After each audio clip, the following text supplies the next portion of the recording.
Hello viewers, welcome to Review on Point. Today I'm going to talk about drama serial Parvarish episode number 21. तो let's start. 20 episode का इसलिए review नहीं करी कि वो तो एक बिल्डअप था शो डाउन का, और बेसिकली जो अब एक कहते हैं ना ट्विस्ट जो कहानी में आता है वो इसी एपिसोड के अंदर आया। तो स्टार्ट यहाँ से होता है एपिसोड का कि शहीद साहब आके बैठे हुए होते हैं यहाँ पर और सारी बात कर रहे होते हैं। जहांगीर और सलमान भी उधर ही बैठे होते हैं और उनसे वो कहता है कि मैं सिर्फ इतना चाहता हूँ कि आप अपने बेटे से पूछें कि जो उसके चेहरे पे ये निशान है किस तरह पड़ा है। सारी बात खुल जाती है जो सब कुछ भी उधर होता है और यूनिवर्सिटी के अंदर। और उसके बाद जो है शहीर कर भी एक्चुअली में यही रहा होता है कि इनडायरेक्टली ब्लैकमेल ही कर रहा होता है कि अब तो मेरी बेटी से कोई शादी नहीं करेगा, तो अब क्या हो सकता है। बहरहाल बात यहाँ पर जाकर ही रुकती है कि वली जो है वो मामले को ख़त्म करने के लिए कह देता है कि हाँ मैं करूँगा माया से शादी। खैर बाप और चाचा उसको चुप कराने की कोशिश करते हैं और मामला बढ़ता चला जाता है। बहरहाल जब दादा कंट्रोल करने की बात करते हैं इस सारे मामले को, तो शहीर भड़क उठता है कि जब आपकी इज़्ज़त की बात आई तो आपको तकलीफ़ हो गई, तो मेरी इज़्ज़त का क्या होगा।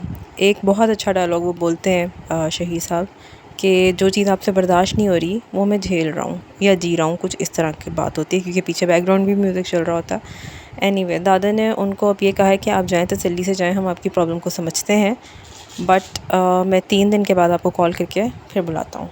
खैर वही अब सारे पड़ जाते हैं वली के पीछे। जो माँ होती है वली की, मानूर, वो भी उसे समझाती है कि इस तरह नहीं होता, वो तुम्हें ब्लैकमेल कर रहा है और पूरी ज़िंदगी का मामला है, शादी कोई खेल नहीं होता। लेकिन वो वहाँ अटका होता है कि भाई ठीक है, आई लाइक माया, तो वैसे शादी करने के लिए तैयार हूँ।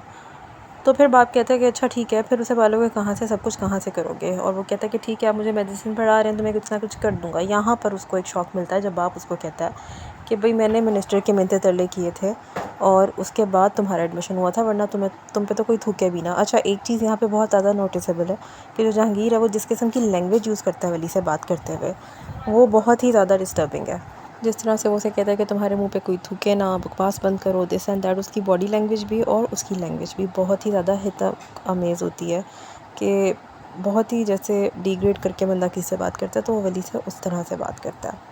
एनीवे वली के जो है उसको समझ नहीं आती 2 मिनट के लिए कि उसके साथ हुआ क्या। खैर उसको जिस तरह से मैनिपुलेट किया जाता है उसे समझ में आ जाती है 2 ही मिनट के अंदर। और फिर वो अपने बाप से कहता है कि मैं आखिर हूँ कौन, मैं कोई जानवर हूँ, मैं कौन हूँ जिसको आप इस तरह ट्रीट करते हैं। आपने अपनी ज़िंदगी जी ली है, अब आप मुझे मेरी ज़िंदगी क्यों नहीं जीने देते। आपने सारी ज़िंदगी मेरी खुद डिज़ाइन की है, मैं क्या करूँगा क्या नहीं करूँगा, कब खाऊँगा क्या खाऊँगा एंड ऑल थिंग। अब शादी का मामला तो वो तो मुझ पर छोड़ना चाहिए था आपको।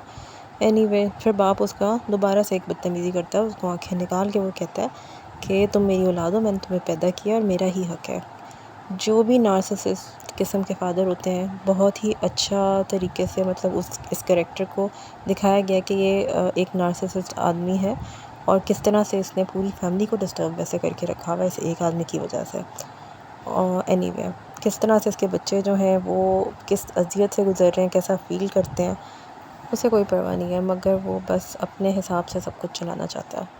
खैर जब ये सब कुछ कहता है तो वली उतारता है अपनी घड़ी, अपना फ़ोन रखता है और कहता है कि मैं जा रहा हूँ, ठीक है, मैं बाकी टुकड़ों पे नहीं बोलूँगा और बस मैं जा रहा हूँ। चेन उतारना वैसे भूल गया था वली, हो सकता है उसने अपने पैसों की दी हो।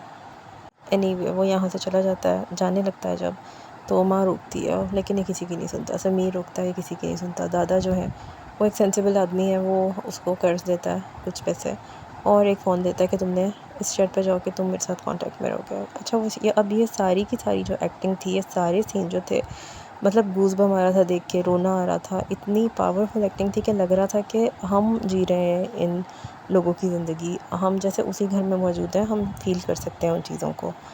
जिस तरह से ये सब कुछ हुआ सीन, बहुत ही खूबसूरत एक्टिंग की है सब ने, एक-एक बंदे की एक्टिंग बहुत अच्छी थी। फिर समीर को हमने रोते हुए देखा जब वो उसे रोकता है और वो नहीं रुकता, और समीर का जब वो कह के गले लगाता है कि अगर तू रुकेगा तो मैं रुक नहीं पाऊँगा। That was so touching. उसके बाद एक और टेलिंग सीन था जहाँ पर हमने अमल का ब्रेकडाउन देखा, जहाँ पे वो फ़ील कर रही होती है कि वो ये सब कुछ करना चाहती है, अपने मुँह के ऊपर वो थप्पड़ मारती है, चीज़ें गिराती है, चीखती है, बट फिर वो एकदम रियलिटी में आ जाती है और फिर बस वो रोती ही है सिर्फ, क्योंकि बीच में अमल का नाम भी लिया गया होता है। वली का बाप कहता है कि अगर तुम्हें शादी करनी ही है तो फिर तुम अमल से कर लो। पन्ना एक बहुत ही अच्छी बात थी कि पन्ना जो है जब भी उसके बच्चों का मामला होता है तो चुप नहीं रहती, बोलती है, और वो कहती उस वक्त भी कहती है कि आप चुप करें जहांगीर भाई, बट जहांगीर सुनता ही किसकी है।